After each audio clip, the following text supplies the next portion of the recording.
Not.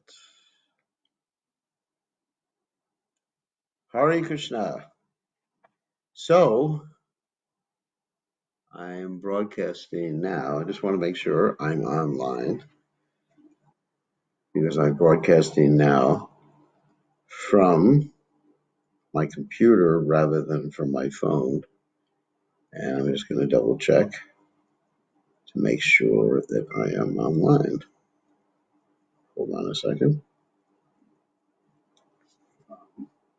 Yes, I am. Okay, so we promised everyone Ram Katha. Make sure that I'm going to turn this off.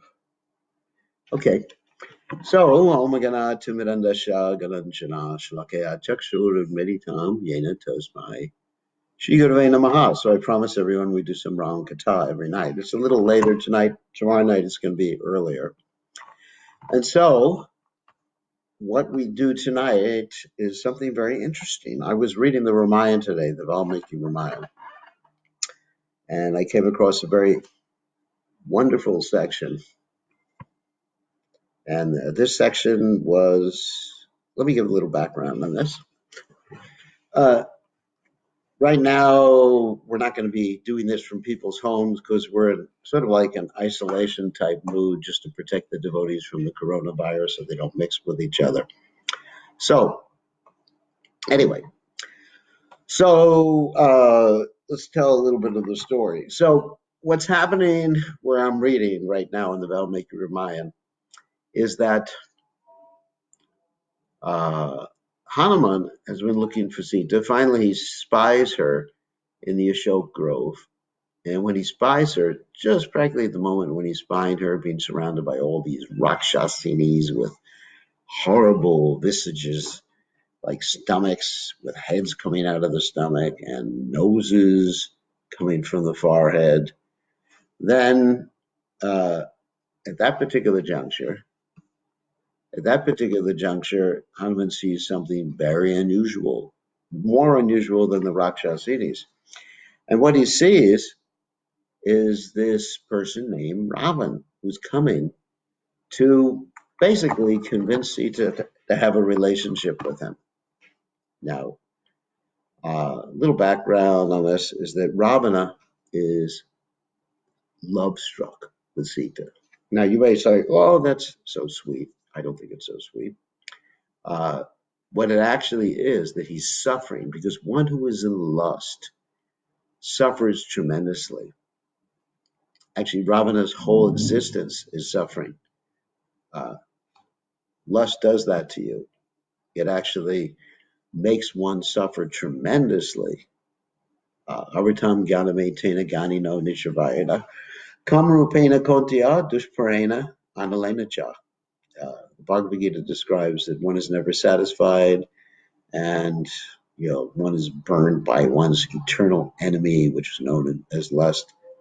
And that is what Ravana is suffering from. So it's not that he's enjoying at this point because he's madly in love.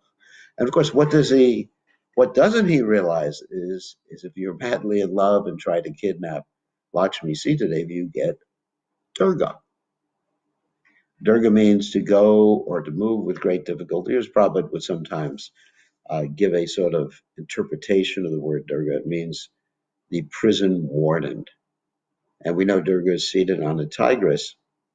And Durga has this trident, a Trishura, which signifies the threefold miseries, Adhyatmic, Adhibodic, and Adhidaivic miseries. Miseries from one's body and mind, miseries from the material nature, and miseries from other living entities. So at the point that Ravan kidnaps Sita Devi, he begins to suffer from Durga's punishments. What do I mean by that? First of all, he's fallen in love and he can't do anything about it. And then after that, some monkey comes and sets fire to his whole city with his tail. And that's very embarrassing. And even previously, of course, Ravan was captured by Bali and put under Bali's armpit. And Bali went all over the place with Ravana under his armpit. So, but after Robin kidnaps Sita Devi, he's madly in love with her. Then he suffers even more. What happens? His brother neglects him. Vibhishan goes and joins the enemy. And then gradually Robin sees all of his sons die, culminating with Indrajit, his favorite son. And Ravana is just insulted along the way. For example, one time he's fighting with Ram, and he gets defeated by Ram, and Ram says to him, "You look a little tired. You better go and rest a little bit." And so this, as Krishna says in the Gita, for one who has been honored, dishonor is worse than death. So for Ravan, who's definitely controlled by passion, of course ignorance too, but a primary motive is passion. Controlled by passion, he's completely uh, depressed, being insulted by Ram. So anyway, this is what happens when one tries to enjoy the material energy, thinking it's Lakshmi without Narayan or Krishna. One gets Durga. So at the particular juncture of the story that I'm going to read tonight, Robin is trying to convince Sita Devi to voluntarily embrace him. And he's doing this not simply to trick Sita Devi, but he's doing it because he actually is feeling this intense desire to enjoy her, which is burning his heart. Try to remember this as you're watching or hearing this. So, this is the Valmiki Ramayana. For those of you who want to know the actual Ramayana, this is the Valmiki Ramayana.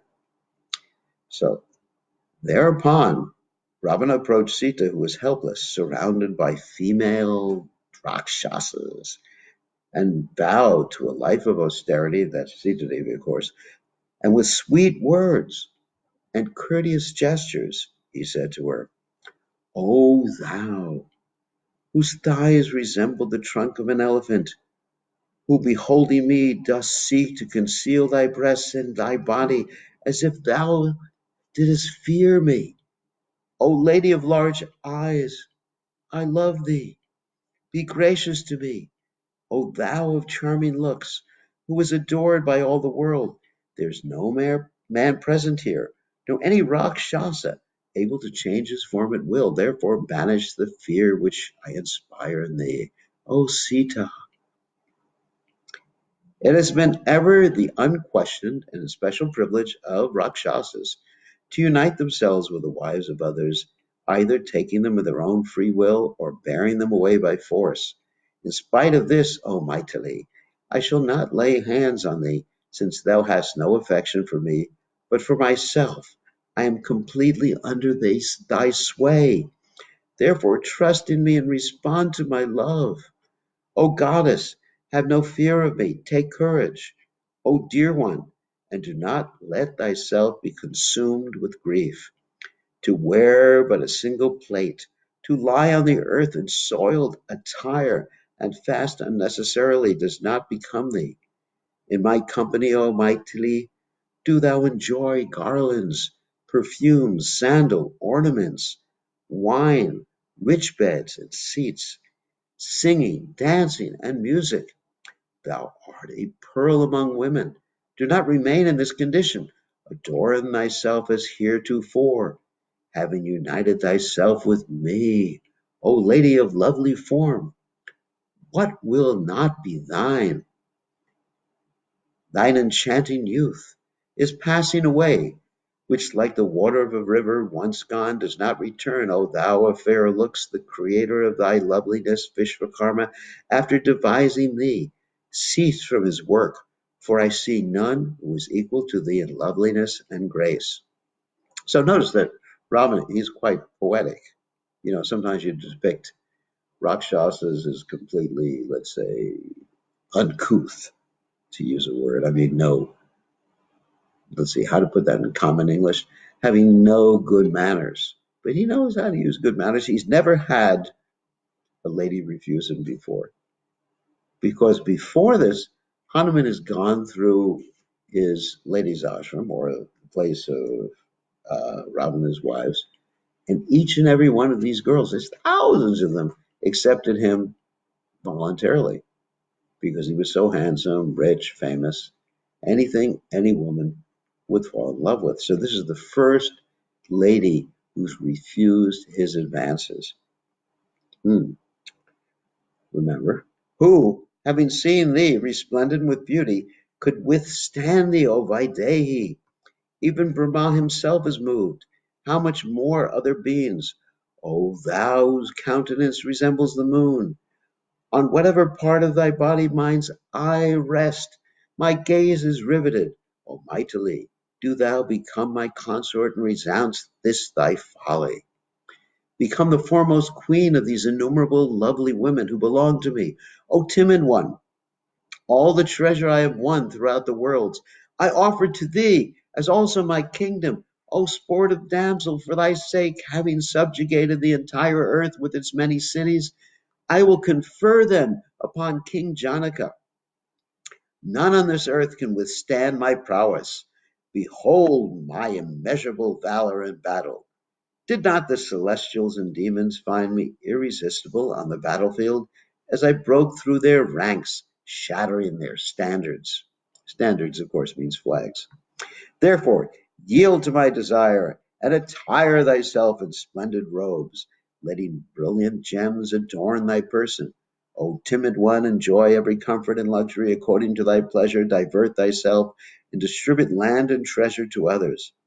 Live happily, depending on my support, and exercise supreme authority.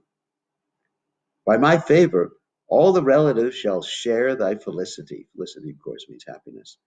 Observe my prosperity and glory, O gentle lady. What canst thou hope from Ram, who is clothed in robes of bark? O fortunate one! Ram has been deprived of his kingdom and is bereft of his might. He practices asceticism. His couch is the bare earth. Indeed, it is doubtful whether he still lives. O Vaidehi, Ram will never be able to find thee. Thou who resemblest the star veiled by dark clouds, preceded by cranes. Raghava will never rescue thee from my hands, as Hiranyakashipu was not able to recover his consort Kirti, who had fallen under the sway of Indra. O lady of sweet smiles, O thou of lovely teeth and beautiful eyes, thou dost ravish my heart as Suparna carried away a serpent. Suparna, of course, is Garuda.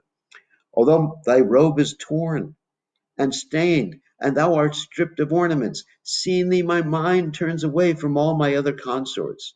O daughter of Janaka, do thou hold sway over all the other women in my harem, who are endowed with every accomplishment.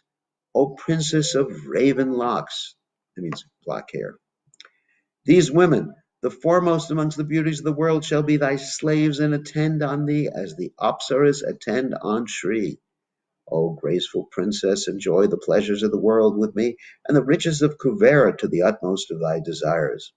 O goddess, neither in asceticism, strength, prowess, wealth, nor fame is Ram equal to me.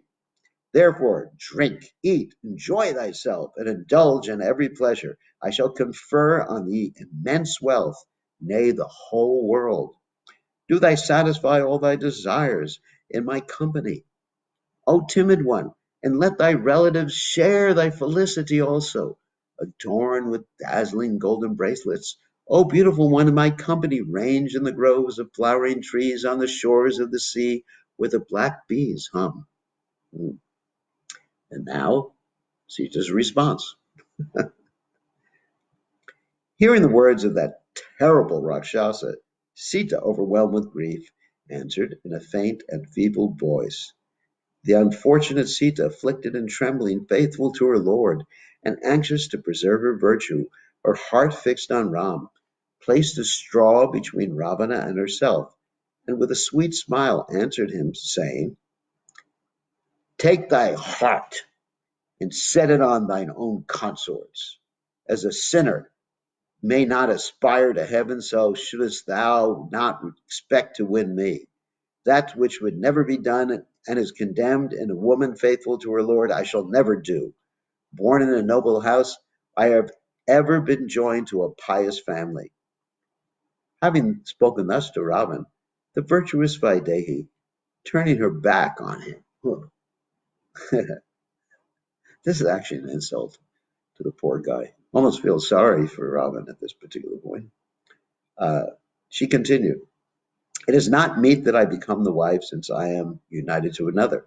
Do thy duty and follow the rules laid down by men of integrity, the wives of others like thine own, and deserving of protection, O prowler of the night. Do thou furnish a good example and enjoy thine own consorts. That wretch who in inconstancy and levity of his heart is not satisfied with his own wives will be brought to misery by those of others. Either no pious men exist here, or thou dost not follow their example, since thy mind is perverse and turns from what is virtuous, or the wise having uttered sage counsel, thou to the destruction of the Rakshasas dost ignore them." Notice there's a lot of Old English here, not a tremendous amount. In the Gita Press edition of the Ramayana, the Valmiki Ramayana, there's a lot more Old English. This has a little bit of Old English. Prosperity, kingdom, and city are all brought to naught in the hands of a virtuous monarch who is not master of himself. Hence Lanka, overflowing with treasure, having thee for their king, will suffer destruction before long. O Ravan, that wicked being who brings about his own downfall, succumbs to the delight of all. When thou meetest with thine end, this evil deed will cause the oppressed to say, "Fortunate are we that this great tyrant has fallen. Thou art not able to tempt me with wealth and riches, as the light of the sun cannot be separated from the sun. So do I belong to Raghava. Having rested on the arm of that Lord of men, how should I depend on any other? Like unto the spiritual truth known to a Brahmin faithful to his vows, I belong to the Lord of the world alone, and I am lawfully wedded to him. It is to thine own advantage to restore me to Ram, wretched as I am, like unto a she-elephant anxiously awaiting her mate in the forest. It behoveth thee to seek Ram's friendship, that lion amongst men. If thou desireth to preserve Lanka, and dost not wish to bring about thine own destruction, he is wise, conversant with every duty, and ever eager to preserve those who seek his protection. Form an alliance with him. If thou desirest to survive, seek to conciliate Ram, who is full of devotion to those who take refuge of him, and humbly conduct me to him once more. If thou dost bring me back to the greatest of the Raghavas, thy well-being is assured, but if thou dost act otherwise, thou art doomed. Thou mayest evade the thunderbolt of Indra, even death himself may overlook thee, but there will be no refuge for thee from the fury of Raghava, that lord of men. When thou dost hear the terrible twanging of Brahma's bow, resembling the thunderbolt hurled by Indra, soon shall those arrows bearing the impress of Ram and Lakshman like serpents with flaming jaws penetrate Lanka, and those shafts decorated with herons' plumes shall cover the whole city, annihilating all the Rakshasas. As Vainateya, that's Garuda again, bears away great reptiles, so shall that eagle Ram speedily bear away the Rakshasas. And like unto Vishnu, wrestling the radiant tree from the Asuras by covering the worlds, in 3 strides, so shall my Lord, the destroyer of his foes, recover me from thee. This cowardly deed has been perpetuated by thee in order to revenge thyself for the destruction of Janashtan and the hosts of the Rakshasas. In the absence of these 2 brothers, those lions among men who had gone forth hunting, didst thou carry me away, O vile wretch? Remember, she keeps insulting him. He's never been insulted a day in his life. I mean, I just feel so sorry for Robin at this point. But dog that thou art, thou didst not stand before those tigers, Ram and Lakshman. Wealth and friends will be of no avail to thee in conflict with them, and thou shalt be defeated in the one-handed as the one-handed Vritra who entered into combat with the two-handed Indra. Soon shall my protector Ram speedily bear away the Rakshasas, accompanied by Somatri, that's Lakshman, of course, and he will draw out thy life's breaths as the sun with its rays dries up shallow water. Whether thou takest refuge in the abode of Kuvera or terrified descendest into Varuna's realm, thou shalt assuredly perish, struck down by the son of Dasarath, like a mighty tree felled by lightning. This is amazing speech. This is Valmiki Ramayana, very poetic, even in English. To this speech from the gracious Sita, the king of the Rakshasas replied harshly, Ah, in the world it is said that the more gentleness one manifests towards a woman, the more responsive she becomes, but the more kindness I show to thee, the more thou dost repulse me. Verily, only the love I bear thee restrains my wrath as a skillful charioteer controls the horses who seek to leave the road. Mighty indeed is the power of love. For even if the object of his affection invokes his anger, man covers her with pity and tenderness. It is on this account, O lady of lovely mien, that I do not slay thee. Thou dost merit death and dishonor, thou who delightest in asceticism without reason. For each and every harsh word which thou hast addressed to me, thou meritest a dreadful end, O mightily. Having spoken thus to Sita, the princess of Videha, Ravana, lord of the Rakshasas, filled with indignation, added this: I shall grant thee 2 months as the term assigned to thee, after which thou must share my bed. If thou shouldest refuse, my cook shall mince thy limbs for my morning breakfast. Hearing these threats, addressed by the king of the Rakshasas to Janaki, the daughters of the gods and Gandharvas were exceedingly perturbed, and by the expression of their lips and eyes and their gestures sought to reassure Sita, and thus menaced by him. Encouraged by them, Sita fortified her virtue and her pride in Ram, addressed Ravana, the lord of the Titans, in his own interest, saying, Sita, of course, speaking, It appears that there is none in this city who desires thy welfare and therefore seeks to prevent thee from this despicable deed. Who in the 3 worlds would desire to possess the chaste consort of the high-souled one who resembles Indra's Sachi? O vilest of demons, how wilt thou escape the consequences of this insult offered to Rama's consort, he whose valor is immeasurable? Like unto an infuriated elephant encountering a hare in the forest, so shalt thou, the wretched hare, meet with that elephant Ram. Thou dost not fear to rail at the chief of the Ikshvakus so long as thou art not in his presence. Why do not those cruel, terrible, coppery eyes of thine fall out, looking on me so lustfully, O ignoble creature? O contemptible wretch! When thou didst threaten the spouse of that high-souled Ram, the daughter-in-law of King Dasarath, why did not thy tongue dry up? O 10-headed one, or 10-necked one, it says here, by the power of my asceticism, I could reduce thee to ashes instantly, had I Rama's mandate. On account of my consuming virtue and ascetic observances, I could never have been wrested from Ram were it not that thine evil act was to be the cause of thy destruction, O Dasagriva. Assisted by the brother of Kuvera and proud of thine own heroism, thou didst lure Ram from the hermitage and succeed in bearing me away by stealth.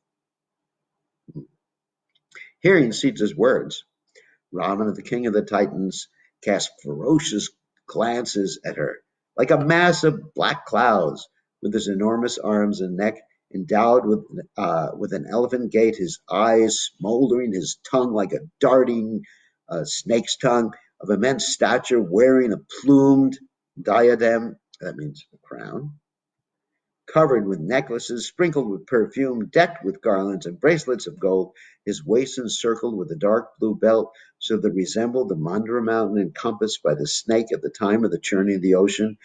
With his vast arms, the lord of the Rakshasas looked like a mountain with twin peaks. Adorned with earrings gleaming like the rising sun, he resembled a hill between two Ashok trees, enveloped in crimson flowers and buds, or like the wish-fulfilling tree of spring incarnate, or an altar in a crematorium. Then Ravan cast furious glances from his bloodshot eyes at the princess of Videha, and hissing like a serpent addressed her, saying, O thou who art attached to that wretch without resource or moral sense, I shall destroy thee today, as the sun's radiance is obliterated at the time of dusk. Having spoken thus to Maitali, Ravana, the oppressor of his foes, looked at those female Rakshasas of formidable appearance. Some of whom, this is an interesting description, had one eye, a single eye, or ear, some enormous ears, and some the ears of elephants. Some had ears that hung down, and some none at all. Some had the feet of elephants. Some had the feet of horses. Some were hairy. Others possessed, but others had enormous feet, and others none at all. Some had heads and necks of inordinate size, that means big size. Some enormous chests and bellies. Some disproportionately large mouths and eyes, or long tongues and nails. And some had no nose, or possessed jaws like lions. Some had mouths like oxen, or snouts like pigs.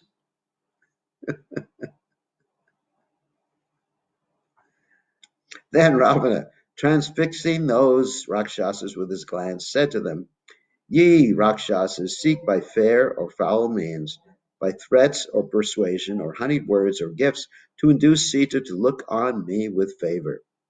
Repeating his command again and again, the king of the Titans, filled with desire and anger, began to inveigh against Janaki, whereupon a female Titan, that is Rakshasa, named Ganya Malini, approaching Dasagriva, embraced him and said, O great king, enjoy thyself with me.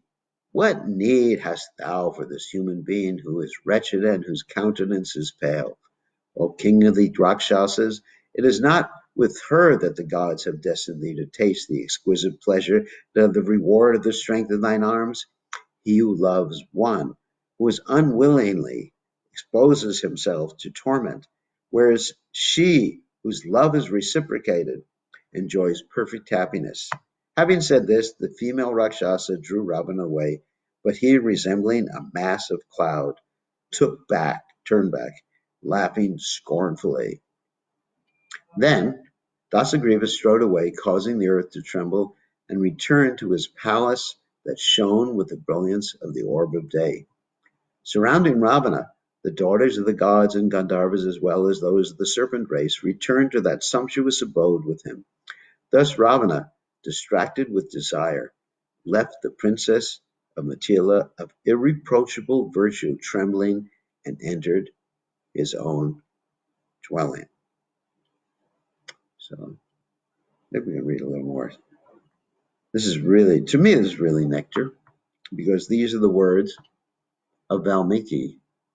And Valmiki is a pure devotee of the Supreme Personality of God. So by hearing this, I'm associating with the pure devotee of the Supreme Personality of Godhead and connecting with Ram.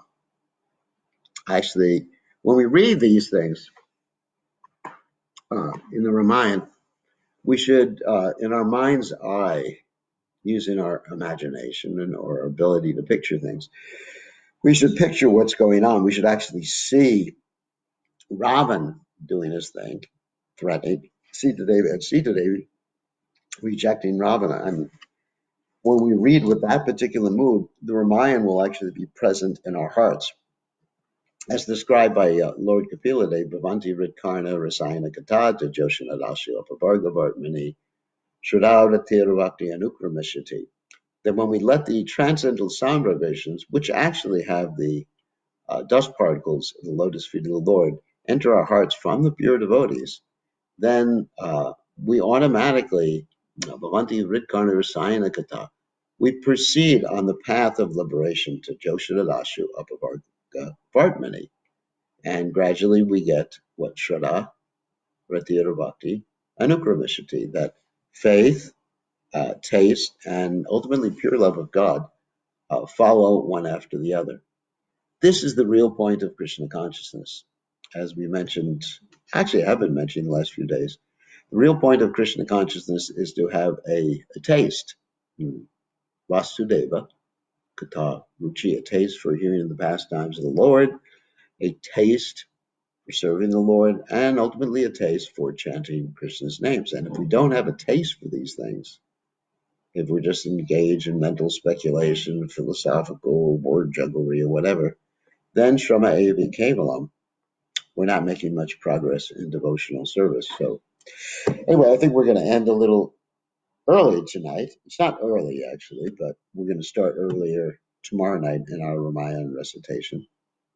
And please all enjoy this. This is the Valmiki Ramayana, the authorized Ramayana, the original Ramayana, the Ramayana that was written or spoken or remembered because Lord Brahma and Narada Muni instructed Valmiki to recite this Ramayana. And Valmiki was able to picture all of Ram's pastimes by chanting the names of Ram. And if we chant the names of Ram or chant the names of Krishna, then we can also see all these pastimes in our hearts of hearts. As Prabhupada commented, uh, we have a spiritual television, we just don't know how to turn it on or adjust the channels at this particular point. He said, pure devotees have spiritual televisions. They can tune in to any of the Lord's pastimes they want and perceive and partake of the Lord's pastimes. So this is Krishna consciousness, hearing, chanting, Shravanam, Kirtanam, Vishnu, Smaranam. Everything begins with hearing, Shravanam. And then when you hear nicely, you will speak nicely. Okay, so thank you very much. Tomorrow we'll start a little earlier. And I don't know what part of the Ramayana we're going to deal with tomorrow, but we'll deal with some part of the Ramayana. We're coming upon Ram Navami. And we are here in Nandi on Fiji. We're more or less, I wouldn't say isolated with some devotees, but for protecting the devotees and myself from the coronavirus, we're here right across the street from the airport, waiting for a plane to take us to America, which may not happen for the next few weeks, but at the same time, we've been interacting with so many devotees during the day. Okay. All glories to His divine grace. Srila Prabhupada, Ki Jai.